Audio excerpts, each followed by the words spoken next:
Welcome to Faith Fiction and Folklore, or the Try podcast, where we try our best not to F the podcast up. And today we're going to talk about Nigeria, right? The Yeah, Christian persecution in Nigeria. Christian persecution in Nigeria. So I'm going to let you take it off. Okay, so this Gary. we'll get through this one, Trevor, I promise. Oh, man. Okay, so this has been going on for a while, and excuse me here, I've got my boxes out of alignment, which is annoying. Oh, no. Hang on, wait, this is an easy We're going to fix. rebox real quick. Give us a second. Yeah. Here we go. Reboxing. There we go. So this has been going on for a while, and I didn't know anything about it, but apparently the persecution in Nigeria has been really bad this year, Wait, and it got Trump's attention, and he sent out this tweet that's on. What are they doing exactly? I'm going to let What Do You Meme articulate it better than I can, because I've just learned about this, but I kind of felt like we needed to talk about it because apparently it's a big deal. So, I got you. So Trump sent out this tweet. Christianity is facing an existential threat in Nigeria. Thousands of Christians are being killed. Radical Islamists are responsible for this mass slaughter. I am hereby making Nigeria a country of particular concern, but that is the least of it. When Christians or any such group is slaughtered, like is happening in Nigeria, 3,100 versus 4,476 worldwide, something must be done. I'm asking Congressman Riley Moore, together with Chairman Tom Cole and the House Appropriations Committee, to immediately look into this matter and report back to me. The United States cannot stand by while such atrocities are happening in Nigeria and numerous other countries. We stand ready, willing, and able to save our great Christian population around the world. This is fantastic that he did that. That's crazy. Yeah. And so apparently a lot of people have been talking about this. And so this is Mike Winger, who we've complained about quite a bit, but he was on point with this. So we'll play what he had to say. Huge update on the Nigeria situation.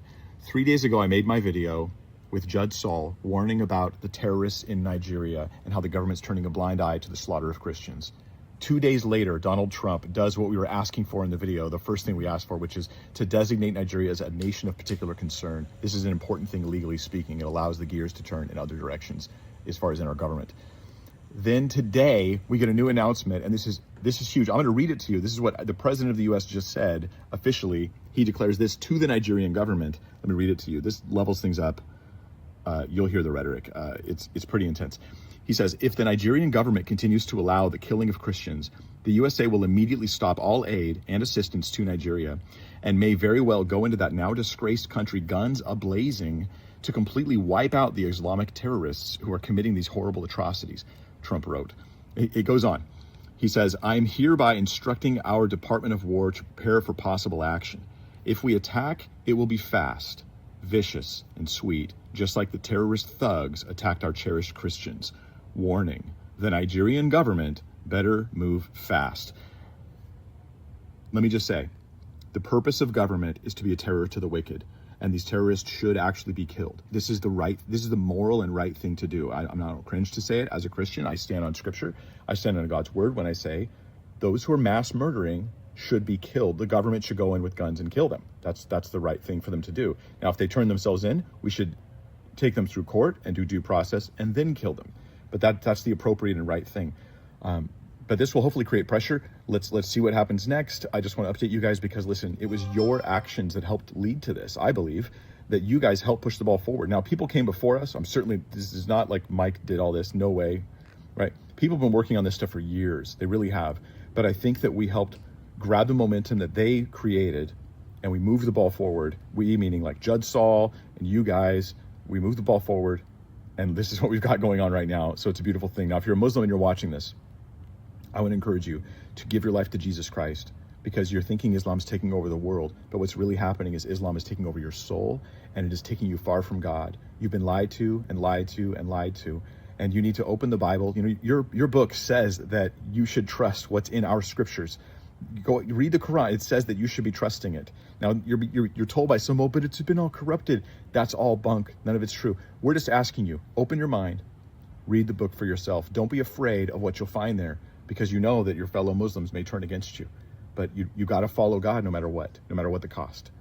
Go read the Bible for yourself. Okay, so that was Mike Winger's take on that. Wow.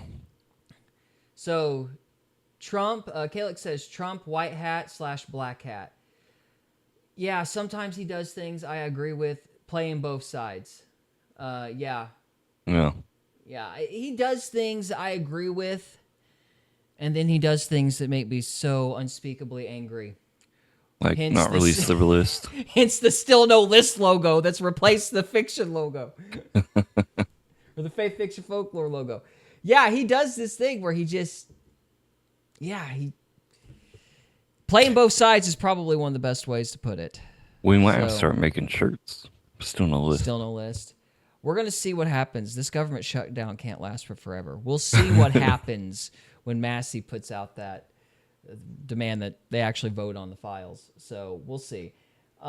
Anyway, so that was Mike Winger's thoughts on it. Now, I thought What Do You Meme had a really good breakdown as to what's actually happening broadly. So I wanted to play that, and then I wanted to play what Glenn Beck had to say on it, because he was interviewing an author who'd written about this years prior. And so this will help people like me understand what's going on. yeah, explain it. People who have actually done their homework and can explain it better than I can. So here we go. So someone is lying. They're killing record numbers of Christians in Nigeria. Tell Trump to save our life. There are Christians in Nigeria. Are those facing persecution in Nigeria mainly Christians? Absolutely not. And even some Nigerian Christian pastors are saying that they're not being persecuted at all. And meanwhile, the Christians who say they're being persecuted just want one thing from us: to not let their martyrdom be wasted, to tell the truth about it. Okay, but how do you do that with so many mainstream outlets insisting that there's no Christian persecution going on in the first place? Well, in this video, I want to help you understand what's really happening, why it's critical that we get this one right, and why the truth may be harder to face than we think. This woman and her 7-year-old just watched her husband, her 3-year-old, and her 10-month-old be executed before they took her right hand. And tragically, she's one of the lucky ones. Since Boko Haram's insurgency began in 2009, more than 100,000... That's sad. Yeah, it is. It's pretty nuts. And so, yeah, this is Boko Haram is who he's talking about here. And they've been, I think they're the main culprits in this. So it's a group called Boko Haram. 1,000 Christians have been executed, and tens of thousands of churches burned or shut down. And this is why Trump stepped in. On November 1st, he designated Nigeria as a country of particular concern, which is basically a warning to the Nigerian government to stop turning a blind eye. President Trump is taking action in response to the killing of thousands of Christians in Nigeria. I am hereby making Nigeria a country of, quote, particular concern. However, that move set off a firestorm. Suddenly, headlines everywhere claim that he was wrong and that Christians aren't being uniquely targeted at all. Are those facing persecution in Nigeria mainly Christians? Absolutely not. The answer is a flat no. All the data reveals is that there is no Christian genocide going on in Nigeria, and this narrative is a dangerous, far-right narrative that has been simmering for a long time that President Trump is amplifying today. Okay, so who's right? Well, Trump's claim is technically correct, but not complete. And understanding that difference changes the way that we see this entire persecution. Now, before we look to what these major outlets are saying, I wanted to hear from someone who's actually been there, someone who spent years working directly with the persecuted Christians in Nigeria. And that led me to Ryan Brown, who's the CEO of Open Doors, which is one of the largest organizations tracking persecution worldwide. There has been a lot of talk here recently, and even some of this being pushed forward by the Nigerian government, trying to say that the violence is not religiously motivated, that is not a factor. It is a complicated situation there. Nobody doubts that. Nobody debates that. There are multiple things that come into play. But one of the things that is certain is that motivation to harm and to kill Christians has certainly been a driving factor in many of these actions that we're seeing. Now, he's right. This is complicated, but not in the ways that you might think. The explanation that most Western media latch onto is what's called the farmer-herder conflict. The basic claim is that climate change and resource scarcity have driven herders south into farmland, causing clashes over land and water. In central Nigeria, majority Muslim herders have repeatedly clashed with majority Christian farmers, and the conflict is frequently portrayed as inter-religious, but generally stems from competition over land access. Okay, now that's true, but it's not really the whole truth, because when you look closer, the pattern doesn't fit resource conflict nearly as well as it fits targeted persecution. I mean, you have militants shouting Allah. Yeah, it's kind of what I was thinking. I was like, they're not chopping people's hands off because of a land conflict. Like, that's to scare the snot out of everybody. Yeah. Well, I mean, even which is what they typically do. Yeah. Well, even just that, you know, they fought over less than just land. They fought over less before than just land. We as human beings. Yeah, of course, generally speaking, whenever they start screaming about climate change or some sort of climate thing, it's usually that's generally a Fed tell. So it's like, anyway. There's too much malice for it to just be a land conflict, in my opinion. I think there's, So Calix says it's always about resources. I mean, it certainly is that in South Africa with the Boers. Like, that's definitely what it's about in that situation. Boko Haram, and they've been kind of a group that's been around for years, and I think they're one of those, like, religiously motivated groups. So, yes, ultimately, I think it's like, we've talked about this before, but there are the people that are funding the whole thing and pushing the whole thing, and then for them, it's the resources. Like with the Houthis? You know, that terrorist group that's been bombing the trading ports in Iran. Oh, I don't know.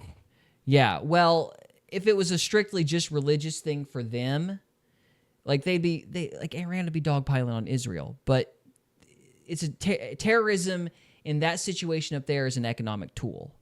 You know what I mean? They're just terrorizing. Well, they're trying to maintain their power base. Like, remember, we talked about whenever I was in Seattle, every time, this happened twice when I was up in Seattle. They had a new apartment complex go up, and it immediately burned down. And then they blame economic terrorists. It wasn't economic terrorists. They were trying to control the property values. And so some CEO was like clearly paying somebody to burn down the apartment complex. And at least that was my interpretation of events. And people kind of just, didn't say anything, That's kind of like a larger scale fraud almost. Yeah, it is fraud. It's a controlling of the prices. But where it gets muddy is it's like, did they actually hire a guy who was like a environmental wacko type person? Yeah. You know what I'm saying? So it's like the guys on the ground, they're religious. You know what I mean? The guys funding and doing the coordinating, it's resources. That would be what's going on. So like the malice here, huh? And then when you zoom in, it looks like it's more religious than resources. The contempt and the like the malice, like what I was saying, is kind of the tell that it's like a religious thing. But these guys, in my opinion, they're not exactly functional enough to organize on their own. I see. You know what I'm saying? Like, you've got to have your Machiavellian that's concerned about resources, that's controlling the grunts on the ground that are mainly motivated by the religious stuff. Right. That would be my assessment of the situation. So it is, like, it's religious persecution for the grunts, I guess you would say. But there are, and this is something, I wasn't going to play this because I was just wanting to focus on that author. But in the video of Glenn Beck that we're going to play after this, he talks about the big countries that are actually funding these guys. Oh. So, yeah. So there's people pouring money into these situations. and then so they can get money back on their interest. Yeah, well, there's some kind of resource-oriented, like, economic thing that they're concerned about, and he alludes to that in that video that we're going to show here in a few minutes. But for the guys on the ground, it's like a religious deal. So wow, yeah, resources and something else. Yeah, I think that's probably the best way to put it. So thank you, Calix. We're gonna. Do we want to go on with this, or do we want to switch over to Beck? Because I don't want to take his entire thing. Let's go and switch over to Beck and see what he has to say. All right. So that's Mike Winger's interpretation of it, and then we have Beck here. So this is Beck's interview with an author. Wait, I thought you didn't like Beck. I didn't like him last. He's another one of those guys that's like black and white and this and that. The people I love the most are the people I complain about the most because I watch them the most. I guess. So, agree to disagree. Yeah. And disagree to disagree, and then agree to agree. My philosophy on it is you cheer the people on when you think they're doing the right thing, and you push back when you think they're doing the wrong thing. So, thank you, Calix. Yeah, thank you. So, yeah, you say good job when you agree, and then you push back when you disagree. That's kind of my philosophy. So it's not that I don't like Beck. I just got really mad at his whole "let's all just get along" shtick a few weeks back. So let's all just get along. Yeah. So all right, here's a song on that one. Yeah. So here's his interview with that author. Well, we've heard what Al Jazeera has said about Nigeria. You've no doubt heard similar from our mainstream media. But what do actual experts say is going on over there? People who have been there a lot. Johnny Moore is the author of a new book of Christian martyrs. He serves as the president of the Congress of Christian Leaders and is the managing director for Middle East Studies at Pepperdine University in Washington, D.C. He also wrote the book, is that the name of it? The Coming Caliphate? I know we talked about this at the time, Johnny. What was the name of your book 5 years ago? It was called, Glenn, The Next Jihad. The next jihad. That's right. The next jihad. But it's now the now jihad. Yeah. And nobody bought that book because nobody cared at the time. Nobody cared. But you laid it out at that time. And you say there are places in Nigeria that are so horrific that Christians this cannot be true, hunted for sport. Actually, it's not just Christians being hunted for sport in Nigeria. It's the whole region now, Glenn. I mean, literally, if you are a jihadist, if you're an extremist, and you sadistically want to find a Christian to kill, like the place you go in this time is to the Sahel in Africa. And it's not just that they go like randomly kill people here and there. They go to entire villages. They kill people in the most grotesque ways as possible. Glenn, I keep a few names with me. One of them is a family. They had 3 kids. The names were Patience, Revelation, and Rejoice. 13, 6, and 4 years old. And these jihadists came in, they mowed down the entire village, they killed this family. On that same day, they killed 20 other people in that village. One was a 3-month-old child they shot in the head. The other one was a 6-year-old that they hacked to death. They killed a 14-year-old little girl. Her name was Blessing. I mean, it's just insane. And it's not just a few people or a few dozen people, Glenn. It is entire villages. It's tens of thousands of people. It is a piecemeal terrorist caliphate that hunts Christians for sport. There's no other way to describe it. I've been excited to receive this for Hey, look, an ad. The book, The Ultimate Guide They're adding. Building a Civilization, is full of So people say this is not happening, Johnny. It's just not happening. Actually, it's worse. They say not only is it not happening, but they say the reason why it's happening is things like, no, they're not hunting Christians. It's just like the climate is changing. I mean, this is like literally the answer that certain people give. But I mean, they go into these villages, they chant, Islamist phrases. They literally hunt down the Christians and they kill them. I mean, in some parts of the world, at least they give them the chance to convert. Not in this part of the world. They don't even give them the chance to convert. They just kill all of them. And there's this line in Africa where it's like Muslim north of the line and it's Christian south of the line. And of course, I support religious freedom for everyone. Everybody knows that about me. But what's very, very clear is what's happening here is Islamic jihadists are trying to kill Christians in order to Islamize the rest of Christian Africa, and it's being funded by all kinds of foreign countries. It's a terrible, terrible situation. We got one country in Western Africa. I guarantee hardly anybody knows this. That's like this close, Mali, to being taken over entirely, basically by ISIS. A whole country run by ISIS. It's like as soon as you look one way, it's like these terrorists go and find another place. But it's not like we can say that we didn't know about this one for 10 years, Glenn.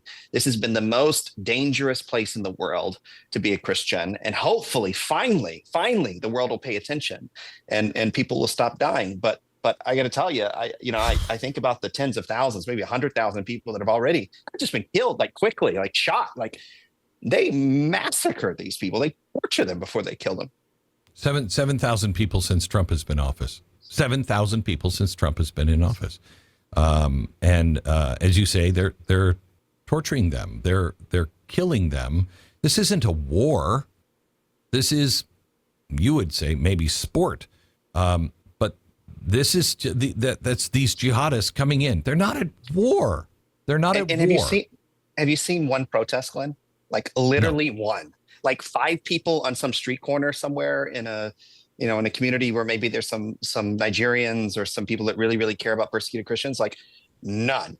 0. These people suffer in the shadows. And I think one of the powerful and important things about President Trump saying what he said this weekend, like declaring it a country of particular concern and taking the bully pulpit of the White House and saying like enough is enough, is that hopefully people will start caring. But we have to care for Christians. Like, I mean, these are our brothers and sisters in Christ. The body, the word says that if one member of the body suffers, everyone suffers. But even if you're not a Christian, like you can't turn your eye to this grotesque brutality.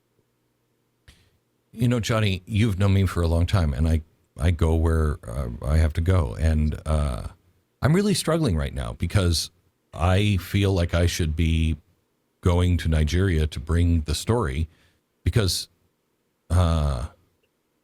it's important.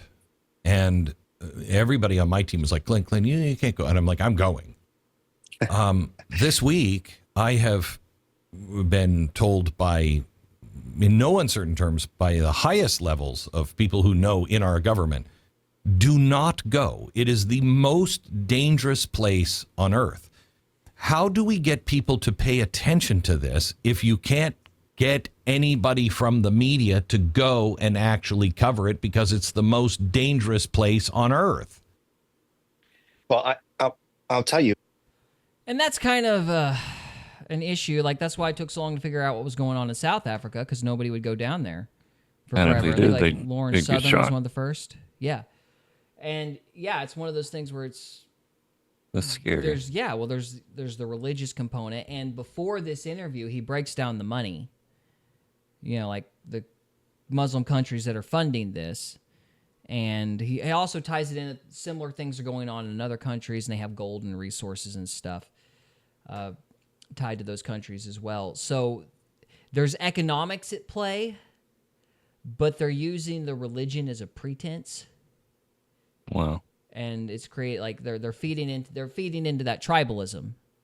You know what I mean? Yeah. It's like we're gonna go take out these dirty Christians or whatever, and really what they're doing is just serving the whims of some nefarious government in Saudi, like I don't know, Qatar or something.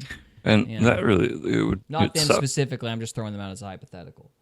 Yeah, it sucks too because you got anybody who's not religious just hanging out on the street corners doing whatever, and they're in the crossfire. Mm-hmm. So you lose more than just Christians and Muslims and whatnot. Yeah. You lose innocent bystanders who just are there. Mm-hmm. Wrong place, wrong time. And this is one thing Beck said that frustrated me. 'Cause of course, it goes in line with what we talked about last time. He was kind of a little, in that interview with the author, he was seemed to be a little upset that Trump had threatened to use the military. But I'm kind of with Mike Winger on it. I'm like... No. Let's take them out. Yeah, well, that's when you use the military is when a bunch of people die. Like when 7,000 people die in a year. Yeah. When are you not supposed to, if a government's not protecting its own citizenry, it's like, When do we step what in? good is being number one in the nation if you're not going to use the bully pulpit to stop something like that? Yeah. You know? And plus, if the ethics of it isn't compelling, like, who knows why those other countries are funding that? And who knows why the Nigerian government is complicit? You know what I mean? Because they're scared of somebody. And I don't know if they're just scared of Boko Haram. They might be scared of the guys funding them. You know what I'm saying? Well, I'm plus, guessing. I don't know. But there's a whole bunch. My point is there's a whole bunch of politics going on behind the scenes. Well, that's where you got to be careful because international relations stuff. Yeah, if you send in too much and, do something about it, other places could see that as like an act of war. And then you got World War III on your hands. They should see it as an act of war, and they should be scared because the solution is very simple. Stop letting people kill to thousands of individuals en masse. I mean, it's not like you're fighting over whatever. You just literally trying to defend the defenseless. It's like all you got to do to stop the war is nothing.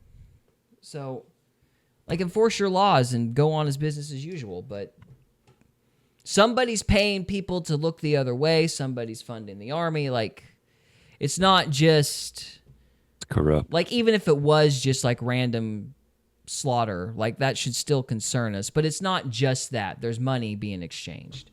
Yeah. It always goes back to greed. At least that's my opinion on it. Yeah, I mean, ultimately, that's just the puppet masters, the Machiavellian's perspective. It's always just about the greed. Yeah. Like, the people on the ground, they get riled up, Like, we've seen hints of the government trying to stir the pot before, on this show. Remember Starbucks Antichrist? I'm sorry, I swear that was a CIA op. Yeah, the guy sounded Californian, for crying out loud, but they were sitting there screaming that he was like the Muad'Dib or whatever. And I'm like, no. Oh, yeah, remember we talked about it. Like, they were saying, this is the Antichrist. He's going to take over all of, like, the Middle East. And he sees some bearded guy in a beanie going, yeah. I don't even remember what he said. But, yeah, he was, like, making all these little Quran chants and stuff, and he sounds like a Valley guy, It's kind of like, the guy in Iron Man. Robert Downey Jr.? They were using, like, an actor to be the... an actual actor to be the... That's right. Ben guy. Kingsley was... what was his name? I'm so mad I'm forgetting that. But you're right. Yeah, it's Ben Kingsley. He was playing the part of this terrorist. And then but when they he found wasn't. him, He was just an actor. He was just like, I don't know what I'm doing. I'm just sitting here reading my lines. That's exactly what was going on. Like, I'm telling you, that Starbucks dude, that was exactly what was going on. That was not a chapel. That was a set. The whole set. That was a set. Yeah. But that's how they get people on the ground riled up. Yeah.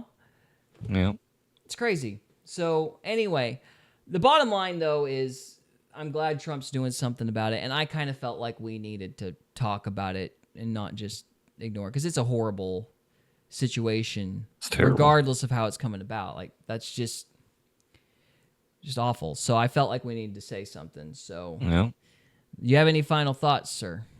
No. All right. Jesus said it, they will be, if you follow me, you will be persecuted. Yes, he did. All right, well, we're going to move on to part 3. Are you ready? Thank you for watching part 2. We're going to move on to part 3. So, we will see you next time. See you next time. We hope you enjoyed this episode of Faith, Fiction, and Folklore. If you did, we would love it if you would subscribe to us on YouTube or follow us on Rumble. We can also be found on X, Instagram, and Facebook. And we are available on Spotify, Apple Podcasts, Amazon Music, and iHeartRadio. Thank you again very much for listening, and we'll see you next time.